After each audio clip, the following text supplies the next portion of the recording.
on the beat.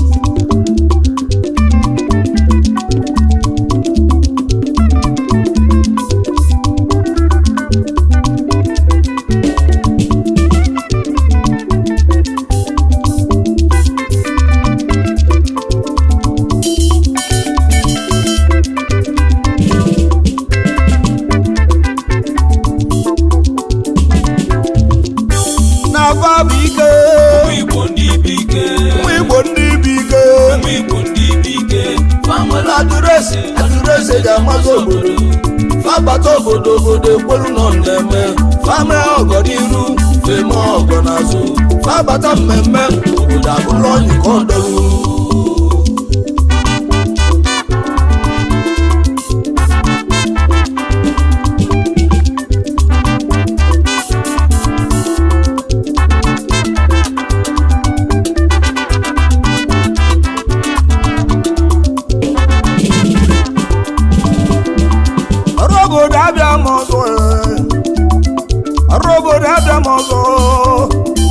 Agada nwa onye ji abịakwazo ọkwa egwu na-enye ọbala egwu na-enye ọbala n'iji ka nzibe Chukwu kere ụwa na ọnya ziri egwu asị m onye na-esi ngọngọ esighị na ngọngọ onye na-esi ndụ esighị na osimiri etiwago mmiri abụtagilo akwa mgbochi abụ ma na otiwago ịmụgo buzue n'ụwa na ọ ga-acha gị chara ọcha n'ụwa na-eju eju ịma na ọnwa na anyanwụ abụrụ egwu ọnwa ji abalị echi mana anyanwụ ji ebido agwa ụmụ Igbo ndị ibi ga-eba ka na-ekwu babụzi Obara odu abadara ibi ego ọgọfa na-eme n'ụwa na oriri nne na-aba bụ ike ụmụ Igbo ndị ibi ike adurese ji amazi obodo fabata obodo ekwelu nọ na-eme fama ọgụ n'iru feme ọgụ n'azụ fabata mmemme obodo abụrụ onye ka ọdọrụ babụzi Obara odu babụ ndị mmemme abụrụ onye ka ọdọrụ badara ibi ego ababụzi onye ka ọdọrụ obodo abụrụ onye ka ọdọrụ trela faso na line na-aga bacha niile bụ Obara odu ego akụfa akali n'akali ụmụ Igbo ndị bụ ike ka na-ekwu ndị ọma ababụ Obara odu obodo abụrụ onye ka ọdọrụ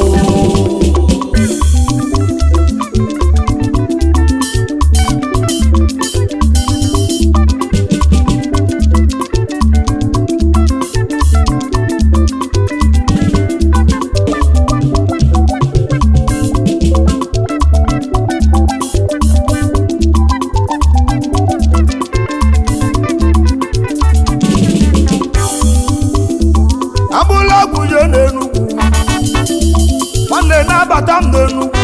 wee gwude nnukwu odogwu jiwu ha msi ike nga ndị Igbo na mgbagwo ụwa agụ na-eche mba nkwa Enugu steeti nke dị na Senegal odogwu bụrụ ebu n'obugo nwachi mere eze ọkwa eze ka ọ ga-abụ Chief Hamsike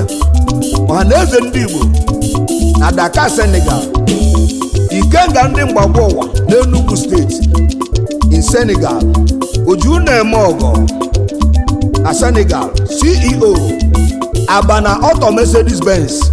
importer and exporter of all kinds of motor spare parts na Dakar Senegal Chairman Dakar Importers Member Dakar Pioneers in Senegal isi mụ kenelu gị lọlọ enu Beatrice Uchechukwu Elias Ugoezumba from Eziagu Enugu State ọ nọkwa na Senegal onye eze ogbe ka ekwesakpu Oju na-eme ọgụ odogwu nnukwu mmadụ nọ dịka nnukwu alụzo n'enu odogwu nwere adụrụ esie agụ ndeche mba 1 ka na-ekwu ikenga na mgbagbo ụwa onu m ekene oju na-eme ọgọrị ma n'oge ka nna kpụ machi mele zokwa eze ka ị ga-abụ odogwu agụ na-eche mba ikenga na mgbagbo ụwa odogwu n'ịbarị mmanwụ agụ na-eche mba ikenga na mgbagbo ụwa iso na ndị bụ ike agụ na-eche mba oju na-eme ọgụ odogwu ikenga na mgbagbo ụwa chikwu hamsi ike agụ na-eche mba ikenga na mgbagbo ụwa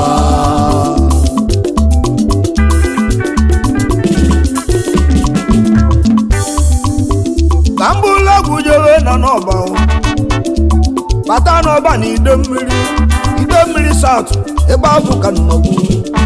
wee bata na n'ọba wee kwudodogwu aji bụ Obinna nwe ihe egwu obi kubana ọkpọle ya nke onye ọma ọgbata ozuwora na n'ọba na ide mmiri ọgbata ozuwora na Igbo land udogwu bụrụ ebu nwanne na iburu egwu adụresi ndị ọba n'egbe na ọmụmụ kaiza ọga imelu n'ụwa na oriri nne ịdari ibi ego ibuzo ovalodu nwanne n'imelu sayensị ego imelu mmadụ isi ego ya bụ igwe ji mmalụ onye ọmakụbana na n'ọba ọgbata ozuwora odogwu ị na-akpata azụwa ọra niile o jide onye mmadụ ka ọ ga-eri akọna gị bụ CEO Ibiza Club nke dị n'Abuja CEO Ubana họtelụ nwanne n'oso na karịsịa isi mụ kenelu ọlọyi achalugo nwanyị ọma ịma na ugo characha n'ọdụ eju elebu egwu na ị ga-adịrị Mrs. ebeli ihe egwu agbara dị mma karịsịa na agbara achalugo odogwu enu nwanyị ọma asa na mma ọmụma asawu lọlọdogwu onugbu ekele ị ga-adị ka echi na echi ada agwụ onye si eme ka ekwesapụ onye ka m na-ekwu ọgbata ozuwora na n'ọba obi kubana ọkpọle ya nke odogwu ọkpọle ya nke obi kubana ebute na ọdị agwagwu ibuzo ovalodu ovalodu ego odogwu buru ebu na nwa odogwu mmụọ na-abụ abụ odogwu Obinna nwe ihe egwu ọgbọle ya nke odogwu ọgbata ozuora na n'ọba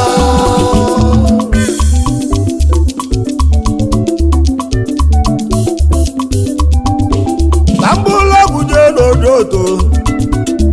kpata ojoto na ide mmiri wee kwudo nnukwu odogwu ọ bụ onye ka m mụrụ ekwu ezuo m ọgọ nke mbụ n'ojoto aichi chukwu dị mmadụ abụ ife ojoto mmiri na-ezoro ọla na ndị ojoto ọkaka more blessing chief executive officer Naritakum Nigeria Limited na Port Harcourt ezuomọgọ ndị Igbo oji palliative eme ọgọ oji gọọmenti eme ọgọ oji moto eme ọgọ oji ụlọ eme ọgọ ezigbo nwanne mụrụ n'ụmụ Ezema village na n'ojoto enuchi bụ chukwu dị mmadụ abụ m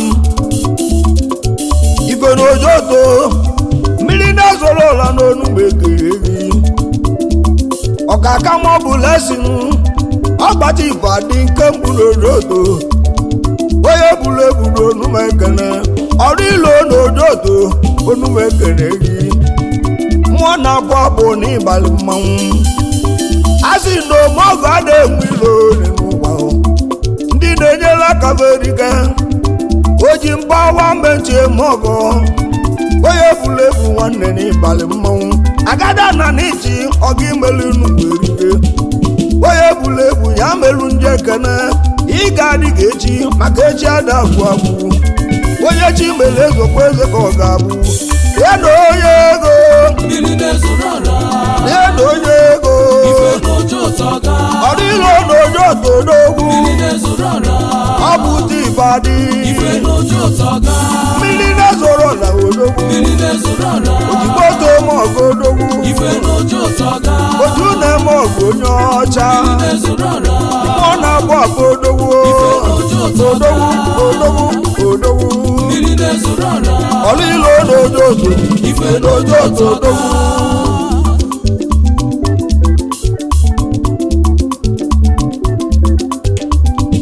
chikwalochusu nwa ike egwu ọnụ udogwu bụregbu n'ọzọ ụbụrụ high chief ndogwu nọ mụrụ odogwu adụresi ndị ọzọ ụbụrụ na ị ga-adị igbo je nnekwu ego n'ọnya ka na-ekwu nwanne na ọ bụrụ ọkonyere na-emehụ ife onye na-eme nya ka o ji wụlụ odogwu bụrụ ebu nwanne n'iso na akarịsịa high chief aloysius nnamdị ike gwu ọnụ akụchi nyere nwata ụzọchukwu gwalụ 1 of ụmụeje ebube chukwu ụzọ na nọọsụ obodo bishọp n'ọzọ obodo CEO Alois Oil and Gas CEO ebube chukwu ụzọ Foundation odogwu nne mụrụ n'ofufe amakwa ọzọ obodo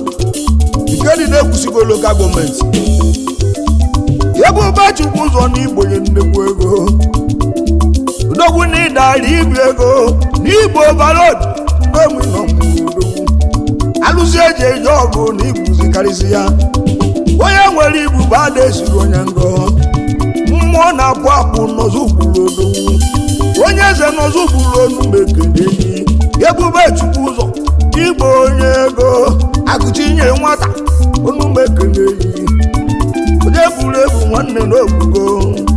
bishọpụ n'ọzọ ụkpụrụ onu mekene enyi ikwere chukwu nkwa wee mezuo nkwa gị ya merụ chukwu ji na-agọzi gị olu ndị na-emelụ ọgụ erire onye ka mụ na-ekwu bishọpụ n'ọzọ okolo ebube chukwu ụzọ na-ekwusi ebube chukwu ụzọ n'ọzọ okolo odogwu bishọpụ n'ọzọ okolo ebube chukwu ụzọ na-ekwusi ego ịdara ibi ego bishọpụ n'ọzọ okolo ọ dara ibi ego chukwu ụzọ na-ekwusi ego onye ego n'ịbalị mmanwụ bishọpụ n'ọzọ okolo odogwu bụ egwu n'ọzọ ebube chukwu ụzọ na-ekwusi ego adụresi n'ọzọ okolo odogwu bishọpụ n'ọzọ okolo nwanne n'igbo onye ego ebube chukwu ụzọ na-ekwusi ego kabụla egwu je ekene odogwu abụdike ebi ya bịa n'ike afụzụ ebi ya okwu kembụ na anụ uli nwa malụ nna ya n'ụwa marụgo ndị ichi ya maka iwu ka ogu n'ugwo bụ ụzọ na ọ ga-achaghị onye eze na-ego nye abụ ibe nna kpọrọ egwu high chief dọkịta Emeka Okonkwo nwata na-ayi eze 1 of E-Money CEO 5-Star Music CEO Goriza Nigeria Limited CEO Amy Cargo and the Shipping Services Nigeria Limited CEO Mary Married International Limited Izimuke n'ụlọ yi ezenụlọ odogwu Mrs. Juliet Okonkwo Aso odogwu ugo characha dị echu echu elewu kwegwewu dị na nwanyị High Chief Dr. Emeka Okonkwo nwata na ya eze n'uli ịma na ụfọdụ obodo fa na-azụ eze azụ ma na-anaghị ogige ibulu eze ị ga na-akọsida ịmọ na odogwu bulu ebu n'onu mekene adụresi ndị uli ịma na ogi ka na akpụrụ egwu ike nga ejiwe malụ uli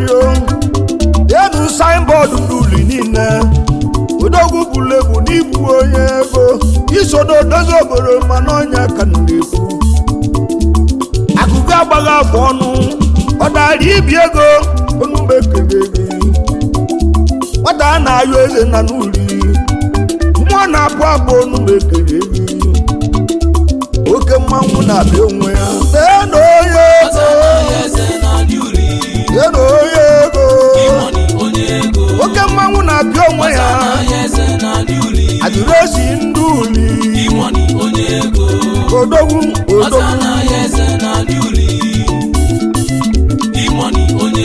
akụkọ agba n'afọ ọnụ ọ dara ibi ego odogwu mmụọ na-abụ abụ odogwu imoni onye ego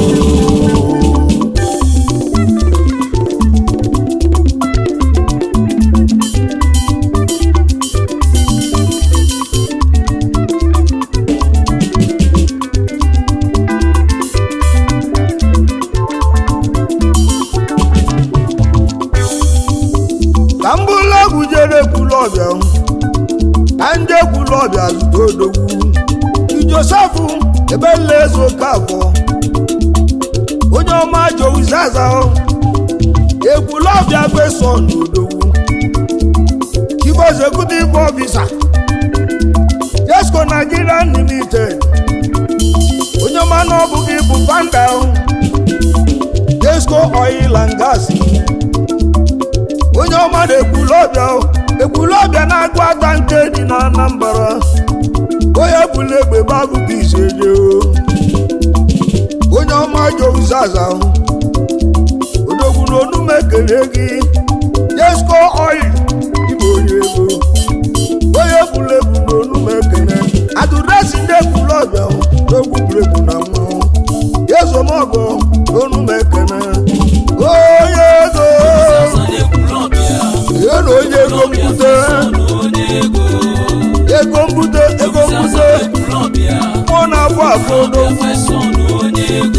n'ogwu n'ịbarị mmanwụ adịresi ndị ekwulọbịa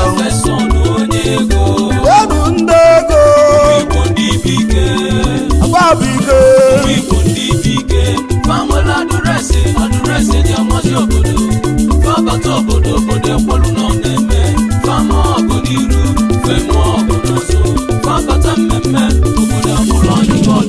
babụzi overload afadari ibi ego mbute ebute n'ọdị agwa ọ bụ lugo onyi ka ọdọlu babụzi overload osimiri na ochiwasigo mmiri na-apụtaghị ilo obodo akpụrụgbochi ababụzi overload ụlọ onyi ka ọdọlu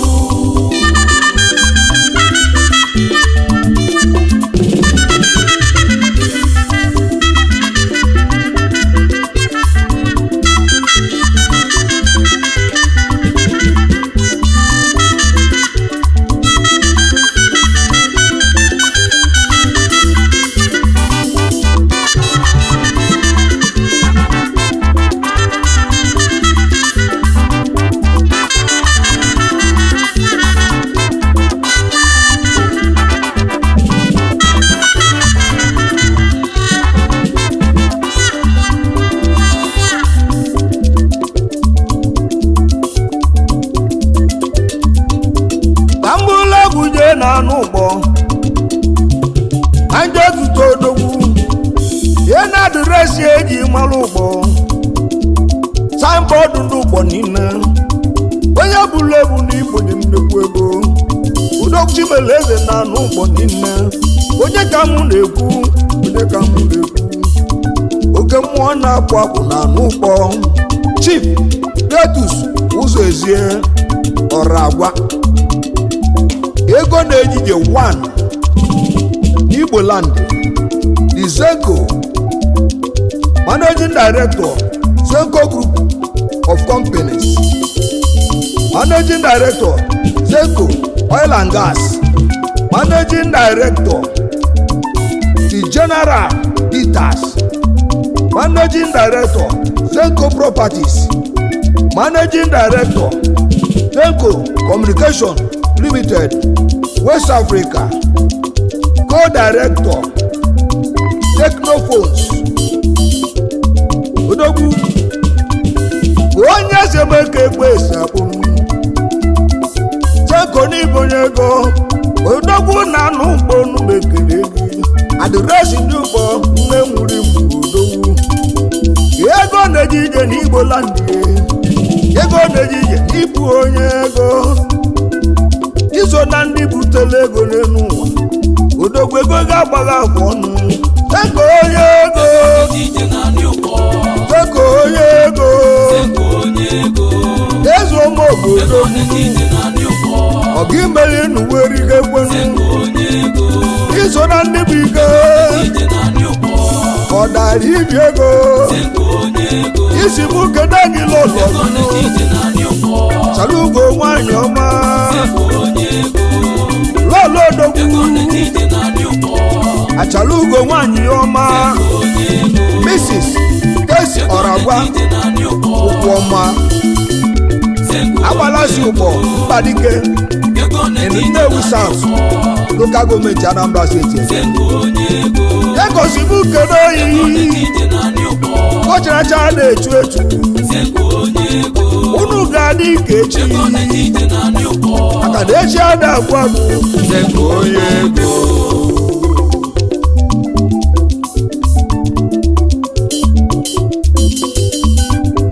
ka mbụlọ ọgwụje na n'ichi anje na n'ichi zute nwanne m onye ka mụ na-ekwu Odogwu bụrụ ebu nwachi a n'ichi ego Ogbuefi Obinna si Okonkwo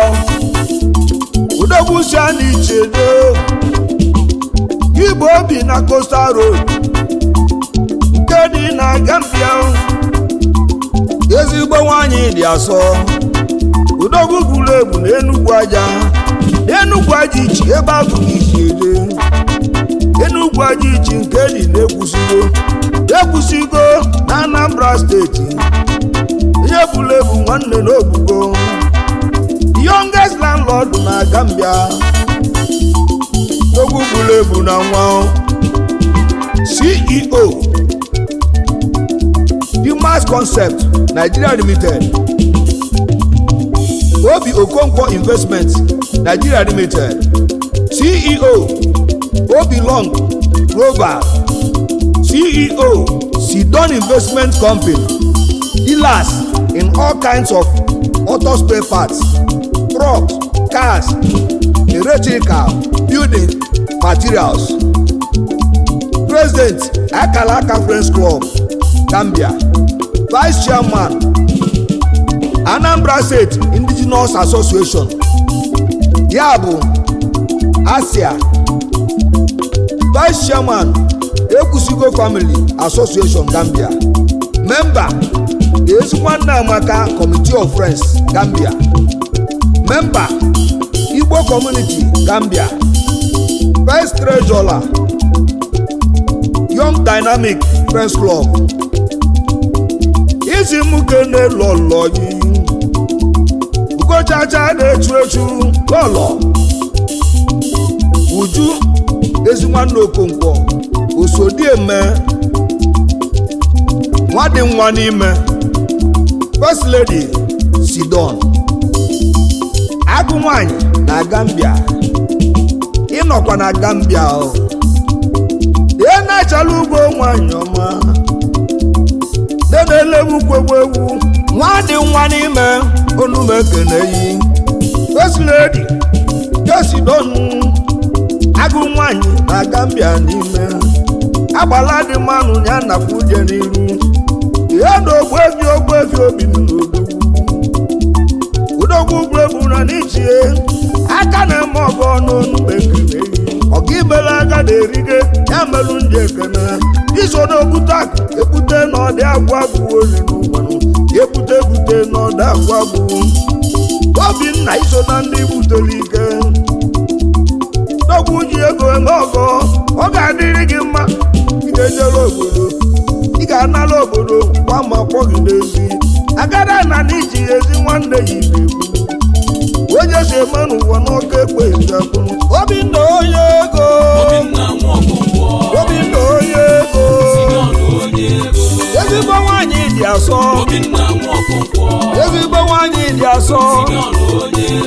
aka nne m ọgọsi nne Obinna Nwaokongwo ọkaibere agada erike egwego odogwu Obinna Nwaokongwo odogwu nwere obi nwanne Sigọnụ onye ego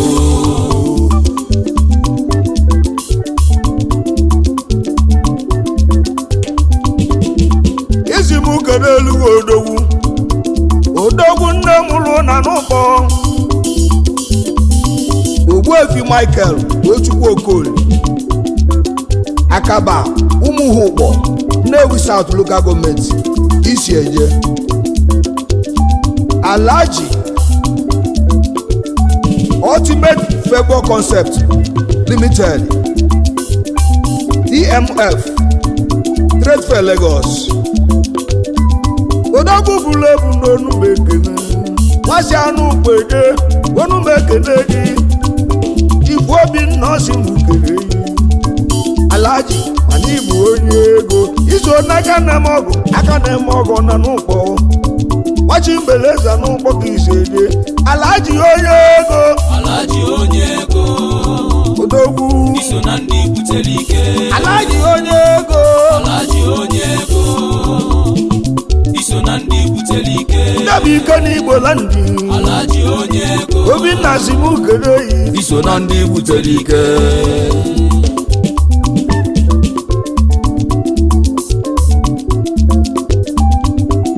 Obinna si nkene enu nwanne ya nkene ezi nwanne ya maka nwanne mmadụ abụrụ ọyị ya onye bụrụ ebu n'onu mekene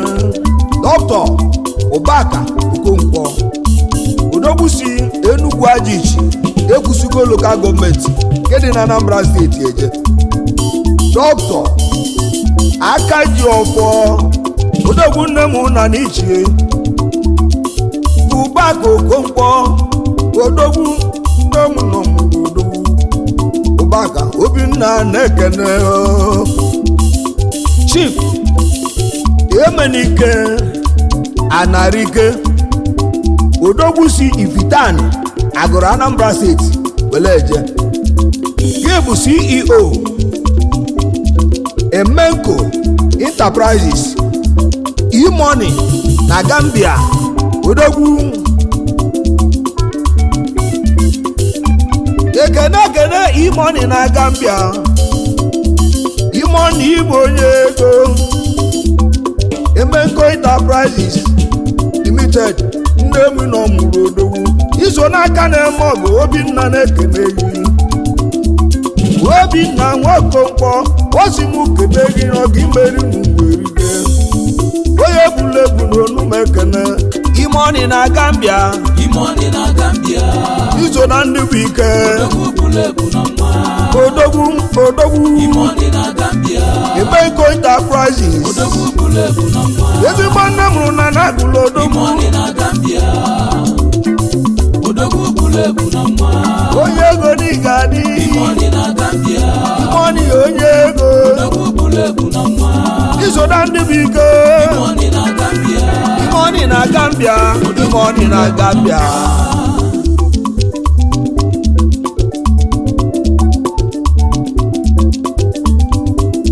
Obinna si m kene elu ya nụ ọ si m kene ezi nwanne odogwu nna m na na-edo ka nna gbụrụ ezi nwanna Nnewi onye ka nchọlụ udewe nụ Mr. Emeka Okonkwo odogwu nne m lụ na na-edo ịnyabụ ụmụ di m ebe abụ ka isi eje ịnyabụ ụmụ di m nke dị na Nnewi ọkwa ebe abụ ka isi eje MC Digital odogwu nwanne m onu m ekele gị Obinna Okonkwo mana ọ sị m kele gị Emi Okonkwo nwanne n'ịbalị mmanwụ odogwu na-emụrụ na Nnewi ịnyabụ ụmụ di m ebe abụ ka isi eje Emi Okonkwo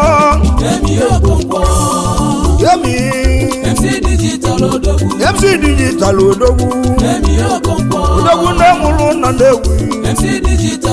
odogwu Chimeleze na nwa nne mụrụ ịmụrụ odogwu onye eze eme ga-ekpezi akpọ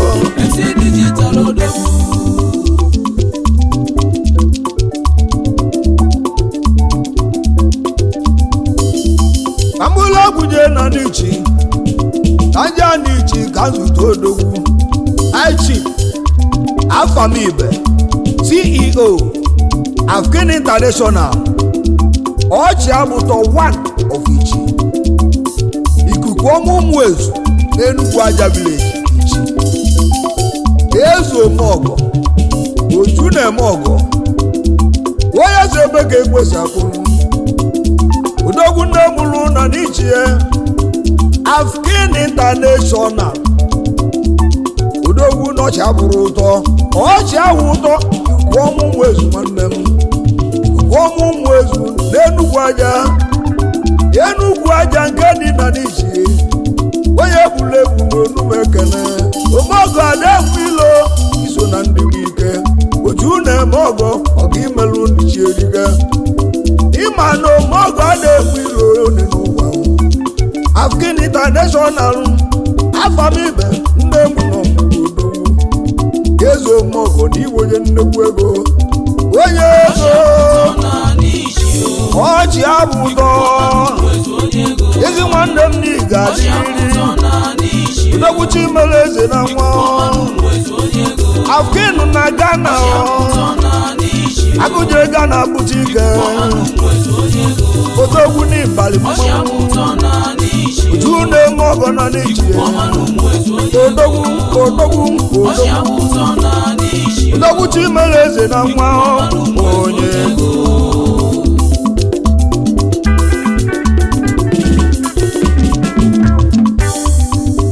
ka mbụla gụjebe Imo steeti fa nwelụ mmadụ onye ka mụ na-ekwu onye bụrụ egwu egwugo Chimeleze na oze ka ọ ga-abụlili Ize Ikechukwu James Egwim eze Chinawaloji eze udo ọ natara dịka egbe n'ụmụ obom ide atọ South eze ndị Igbo na Morocco Kingdom o jiri efi Igbo echi eze nke izizi na Morocco CEO God Favor Impex Limited CEO African Choice International Importer and Exporter Cosmetics and the foodstuff in Morocco. Isi m kelelu gị your first lolo Mrs. Chika Eze Chinawaloji obi dị ya nwanyị ya na second lolo gị Mrs. Fatima Eze Chinawaloji osodi abakụ nwanyị ọma ndị ọma si ụmụ obom ide atọ South Imo steeti eje onye eze egbe ga-ekwesa akpụrụ eze Chinawaloji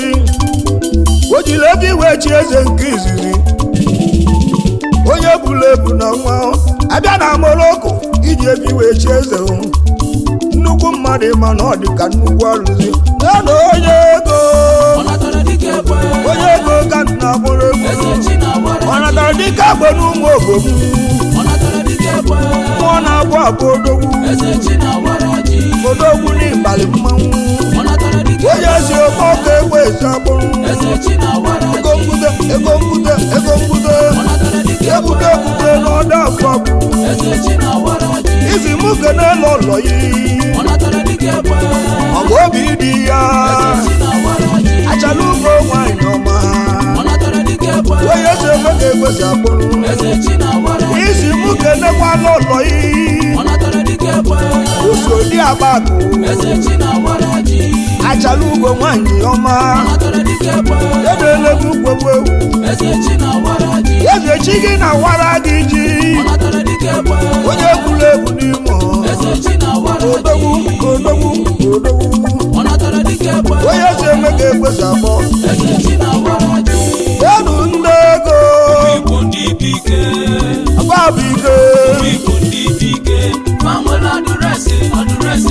na-emezi obodo fabata obodo ekwelu nọ na-eme fama ọgụ n'iru femu ọgụ n'azụ fabata mmemme obodo abụrụ anyị ọdụ Babuzi overload fabụzi overload afadari ibi ego obodo abụrụ anyị ego mbuta fabụzi overload ebute n'ọdị agwa obodo abụrụ anyị ọdọrụ ọ bụ lugo onye ka ọdọlu fabụzi overload Babuzi overload obodo abụrụ anyị ọdọrụ osimiri na ojiwashigo fabụzi overload mmiri na-apụtaghị ilo obodo abụrụ anyị ọdọrụ obodo abụrụgochi fabụzi overload Babuzi overload ụlọ onye ka ọdọlu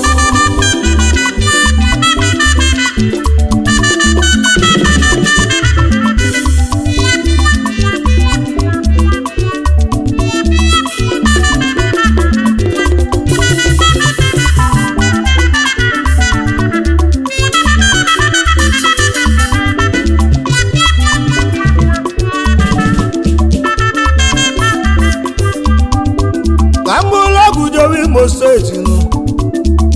ka nje ezute n'odogwu onye ka ndị ọrụ jewe onye a na-ekwu nwere igbo na-eme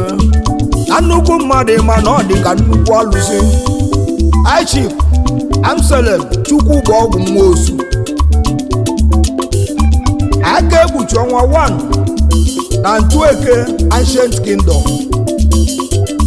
Dike dị ọha mma 1 na Mari igwe ndị Bamako CEO Jim Amsel Holdings Limited CEO Jim Hab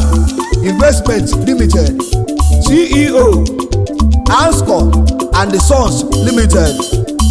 Ikeji Aba 1 of Blue Diamond Club Mali Image Maker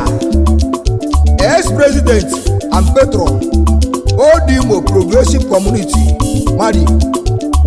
Ex-President Ndị Igbo Progressive Community Mali Ex-President and the Patron Nigerian Traders Association Mali President General Igbo Elders Forum Mali President General Ndị Igbo Progressive Community Mali Founder Idato Nation Mali Chapter isi m kenelu ọlọyi Mrs. Ngozi Patricia Gosu Ugosimba ezigbo nwaanyị si Idato South in Imo steeti eje Odogwu onye eze eme ka egwu esi akpụrụ Odogwu na-emu n'Imo steeti onye bụrụ ebu na Igbo ji nnukwu ego onye si mara ụwa n'ọka ekwesị akpụrụ aga ekpuchi ọnwa onume ekene gị mmụọ na-abụ abụ na ịgbalị mmanwụ na onye ego ọgwụ bụrụ ebu n'Imo ike dị ọra mma aga ekpuchi ọnwa na Ntueke udo bụrụ ebu na nwa igwe ndị Igbo na agbamako eze ụmụogodogwu isi m kelele ụlọ yi gosi mba nwanyị odogwu ike dị ọra mma ogwefịa ga-ekpuchi ọnwa ma na-eziokwu ka m bụrụ egwu jewe na n'ichi ka nje n'ichi ka nzute odogwu onye ka mụ na-ekwu nnukwu mmadụ na n'ichi onye buru ebu onume ekene High Chief Christopher Atueyi Managing Director Atraco Enterprises Limited na Ọnịcha Do Ogbuebi Eze Nwafụlakụ nke mbụ na mbụ na-echi Ogbuebi Eze Nwafụlakụ Otuofia Community Kedu na-echi The Ambassador Ajuluchukwu ezigbo mmadụ Otuofia Community Kedu na-echi Odogwu onye eze eme ka ekweza kpụrụ Ogbuebi Eze Nwafụlakụ ọgaranya obiọma n'onu m ekele gị nwanne mmadụ na ọ bụrụ ọhị ya ị na-eme ọgọrị nne mana ọnya ka m na-egwuregwu ezu ọma ọgụ ibonye nnekwu ego iso na ndị bụ ike mana ọnya ka m na-ekwu ambasadọ n'igbo onye ego ajụlụ chukwu ọ bụ onye jụrụ chukwu nwaka nwanne ji nwonu m ekele odogwu eze nwa afụlakụ onye ego ambasadọ onye ego odogwu na-emulu na n'ichi ezigbo mmadụ na n'ichi odogwu ọ bụrụ okonyera na-eme ibe ọya na-eme na-edude onye buru ebu na nwa nwanne mmadụ abụrụ ọyị ya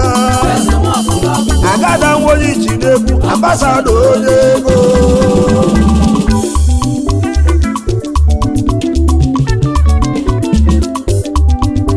ka m bụrụ egwu jenu Manchester ka nje Manchester zụta odogwu ọ bụzi onye ka m na-ekwu nnukwu mmadụ mana ọ dị ka nnukwu alụsị Honorable Austin Sidulu eze nkụkpọrị na Manchester CEO Queen and Austin Nigeria Limited leader Achiever Cell Manchester United Kingdom former chief patron Olu Development Union Dakar Senegal former secretary general Ozayut Dakar Senegal former treasurer Olu Development Union Dakar Senegal former treasurer Olu Zonal Assembly Dakar Senegal member Ndị Imo Amaka United Friends Club member Supreme Friends Club Dakar Senegal member Diamond Rock Connection Imo State isi nkene gị lọlọ gị lọlọ Mrs. Queen Austin Dulu Queen Fashion World asa nwanyị n'obi dị ya onye eze ebe ka ekwe esabụ odogwuchi mere eze na nwa nnukwu mmadụ mana ọ dị ka nnukwu alụzo n'ụwa ya na eze nkụkpọrị odogwu na Manchester odogwu bụrụ ebu onye ego odogwu si ụmụ ezi ka ejenu n'ọrụ Imo steeti onye ọma n'ịnọ London onye bụrụ ebu nwanne n'iga adịrịrị isi m oke n'elu gị ndọyi gị n'ụwa niile n'afọ agadị gị onye bụrụ ebu nwanne n'obugo ọ si na onye ego ihe na-eze nkụkpọrị mana ịbụ onye ego isi m oke n'elu ọzọ yi Fashion Worldwide gaba achara ugwo nwanyị ọma odogwu ya na onye ego onye ego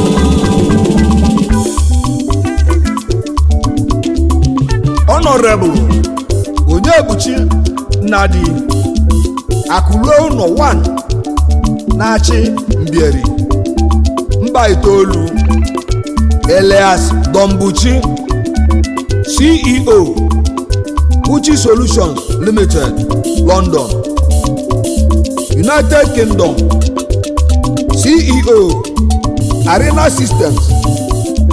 Registered Nurse in London United Kingdom Charge Nurse NHS England member Ndị Ọdịmma United Friends Club member College of Nursing England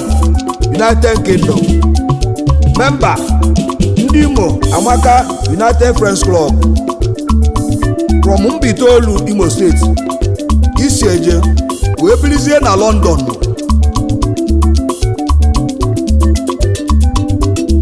ya na onye ọma akụlo na amala onye mara ya achị Mbieri mba itoolu okwe babu ka isi eje tọmbuchi ndị mụ nọ mgbe odogwu aka na m ọgọ nwanne n'ịkparị mmanwụ odogwu n'iso na ndị bụ ike ọ dara ibi ego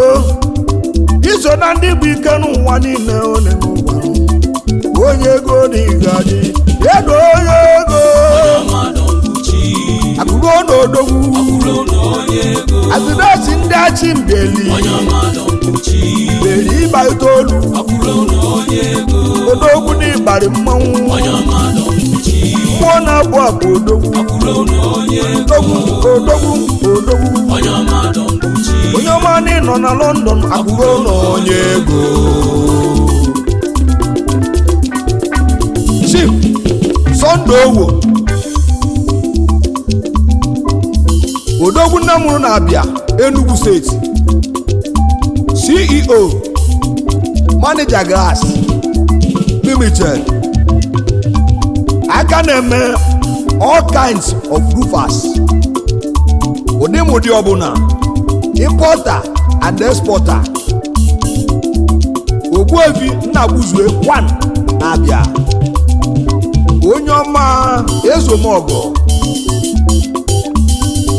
onye eze mgbe ka ekwe eze akpụrụ odogwu buru ebu n'Enugwu abịa Enugu steeti ebe agụ isi bi ụwa ibu Sunday Owo n'ibu onye ego Chief Executive Officer ka mụ na-akpụrụ Manager Glassy Tonu Bekene ị ga-ejere obodo nwanne dị ga nala obodo oke mmụọ na-apụ apụ n'ịbalị mmanwụ iso na ndị bụ ike Nnagbuzue Chief Sunday Owo odogwu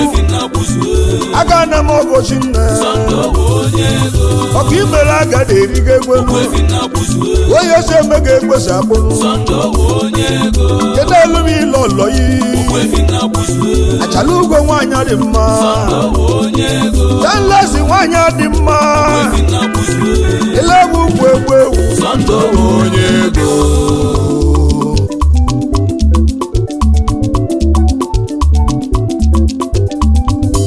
ka mbụla bụ jeke n'oyi m odogwu na mụrụ na n'ọba nwachibere eze ka ọ ga-agbụrịrị odogwu na mụ n'ebe iteghete na n'ọba obodo eze onumekene Chief Felix nna eze okwele na n'ọba Idemmiri eze ogidi na n'ọba Chairman Unique Felix Concept Limited eze ogidi na n'ọba okwele ọba iwe onye ego okwele na n'ọba mmụọ na-apụ apụ n'ịbalị mmanwụ ịma na ọ bụrụ okonyere na-eme onye na-eme na-edude onye ego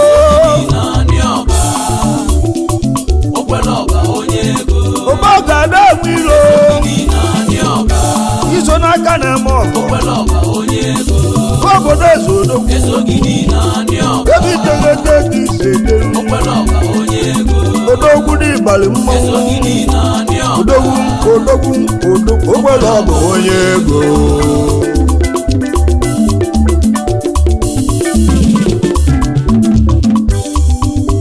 ya na ezi nwanne m nọ n'ichi odogwu Chimreze na n'iji eyi odogwu nne m nọ mụrụ nwa onye si emerụ ụwa n'ọka ekwe ezi akpụrụ Mr. Okwudili Aganu nwata kwọcha aka na n'ichi Chief Executive Officer Felix O Aganu Ventures dealers on hardware tools and the contractor isi kedele ọlọ inu Chioma Aganu Odoziakụ nwata kwọcha aka n'ichi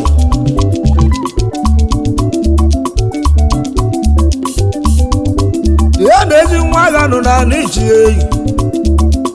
Okwudili Aganu odogwu nwata kwọcha aka ozogwu nne mụrụ na n'ichi ezu ọmọgụ onumekene ịma na ọ bụrụ okonyere na-eme ife onye na-eme n'ụwa ya na-erude nwata kwọcha aka okwu dịla agha n'odogwu onye ọma na ị ga-adị ụbọga na-enwe ilo odogwu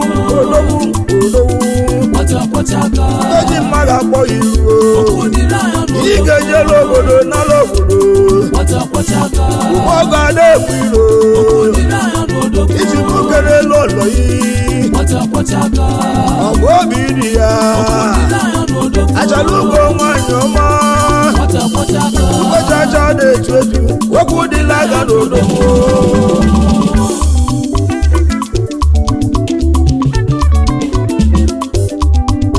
ka mbụlọgwụ ji ekele n'odogwu na nkene ma promota ọnụ na-ekwuru Igbo niile odogwu bụrụ ebu na onye ka nchọrọ ujebe Mr. Iwuze Uche Nelson enyi udo ka mma na mba dị iche iche Ichie Uche Mbanye ọgbakari ọjị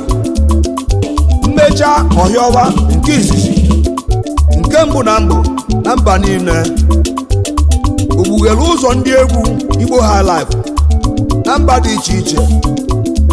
an international music promoter worldwide founder Dakar Pioneers in Senegal founder ndị ọdịmma United Friends Club founder ndị Imo Amaka United Friends Club founder Friends at Heart Welfare Initiative isi m kenelu gị lọlọ Mrs. Iwuze Mary Blessing ọ ga-adị mma Nwaokolo eze nwanyị enyi udo ka mma nwanyị si mba itoolu in Imo State eje ọnụ na-ekwuru Igbo niile enyi udo ka mma odogwu ogbughere ụzọ ndị egwu na-enu ụwa ịma na ọ gị ka na-ekwu imesịa ọhịọwa anụmekere enyi gbachibere ezokwa eze ka ị ga-abụrịrị ị ga na-ejere obodo ị ga na-anara obodo ijebe ejebe n'ụkpọ amakpọ gị n'ezi ebezi na mụ ga dị mma one n'ụwa ka n'iru uke gị ga-gosi izi m kelele ọlọ yi achala ugo nwanyị ọma eze nwanyị enyi udo ka mma ugochara acha na-echu echu enyi udo ka mma ọnụ na-ekwuru ọra o international promoter eze omeogo ndị egwu okwughere ụzọ ndị egwu ọ ga-adịrị gị mma odogwu abụrụga nne m machacha ị ga-ejere obodo nọrọ obodo enyi udo ka mma ndị butere ike na mba niile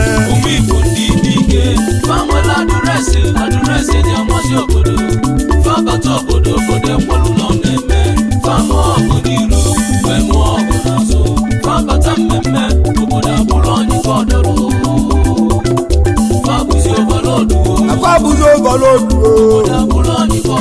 agwa bụ ndị mmemme agwela adịrịsị eji amazi obodo gwa bụ signboard n'obodo gwa agwa bụ ndị akwa akwụrụ